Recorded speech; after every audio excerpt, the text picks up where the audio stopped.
Hi, I am Dr. Vishal Nigam. I am a spine and orthopedic surgeon. I practice in Delhi and in Noida. So today I am going to talk about osteoporosis. Osteoporosis मतलब कि कमज़ोर हड्डियाँ. So लोगों को लगता है कि कमर दर्द उनको osteoporosis हो रहा है या गर्दन दर्द osteoporosis हो रही है. So osteoporosis का मतलब सिर्फ weak bones हैं जो कि जिसके symptoms हमें नहीं पता चलेंगे.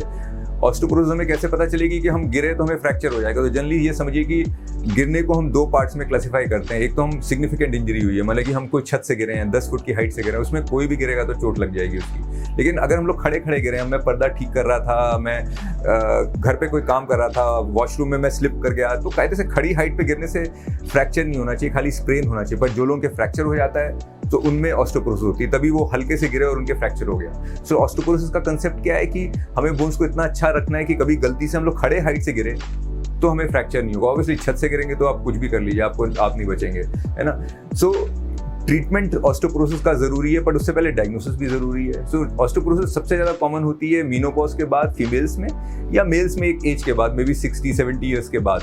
उसकी डायग्नोसिस हमेशा कुछ टेस्ट से होती है, जिसमें सबसे कॉमन टेस्ट होता है डेक्सा. सो हम लोग डेक्सा स्पाइन का और हिप का कराते हैं, क्योंकि स्पाइन और हिप के फ्रैक्चर से हमें सबसे ज़्यादा मुसीबत है. मैंने रिस्ट के और एंकल के फ्रैक्चर से दिक्कत नहीं है, इसलिए पूरी बॉडी का डेक्सा कराने का बहुत ज़्यादा फायदा नहीं है. सबसे ज़्यादा फायदा क्या है, स्पाइन और हिप का डेक्सा कराना चाहिए, क्योंकि उसके बाद हमें पता चलेगा कि कौन सा ट्रीटमेंट हमें चाहिए, डिपेंडिंग उनकी क्या वैल्यू आती है डेक्सा में.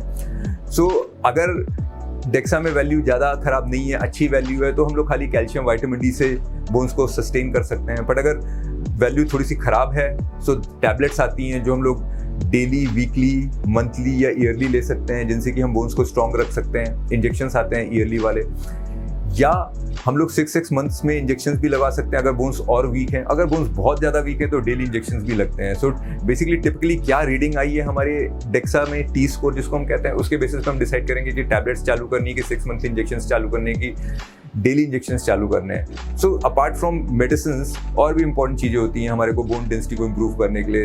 डेफिनेटली डाइट अच्छी होनी चाहिए, विच मीन्स की कैल्शियम प्रोटीन रिच डाइट हो, और एक्सरसाइज होनी चाहिए. एक्सरसाइज का मतलब इम्पैक्ट एक्सरसाइज, जिससे बोन्स पे स्ट्रेस पड़ रहा है. इट इज समथिंग लाइक कि मैं अच्छी डाइट खा रहा हूँ तो मेरी मसल्स नहीं बन जाएंगी. मेरी मसल्स बनेंगी जब डाइट के साथ साथ मैं वेट्स भी उठाऊंगा. सो सिमिलरली मैं कुछ भी खाता पीता रहूँ, जब तक बोन्स पे जोर नहीं आएगा, जर्क्स नहीं आएगी, तब तक बोन्स भी स्ट्रॉन्ग नहीं होंगी. सो साथ साथ में वॉकिंग है, रनिंग है, जंपिंग है, कोई भी एक्टिविटी जिससे कि बोन्स पे स्ट्रेस आए, उससे बोन्स स्ट्रॉन्ग होंगी. तो सब चीज़ें का कॉम्बिनेशन रखेंगे तो बोन्स अच्छी होंगी, ऑस्टियोपोरोसिस नहीं होगा और हमें फ्रैक्चर नहीं होगा अगर हम स्टैंडिंग हाइट से गिर जाएंगे तो. सो ऑस्टियोपोरोसिस को ट्रीटमेंट ठीक से देना बहुत ज़रूरी है सारी पॉपुलेशन के लिए, जो कि समहाउ लैकिंग है हमारे इंडिया में. मैंने हम लोग बहुत ही कम ध्यान देते हैं ऑस्टियोपोरोसिस पे. डेक्सा बोन डेंसिटी बहुत ही कम कराते हैं, जो हर एक को कायदे से करानी चाहिए एक एज के बाद. Thank you.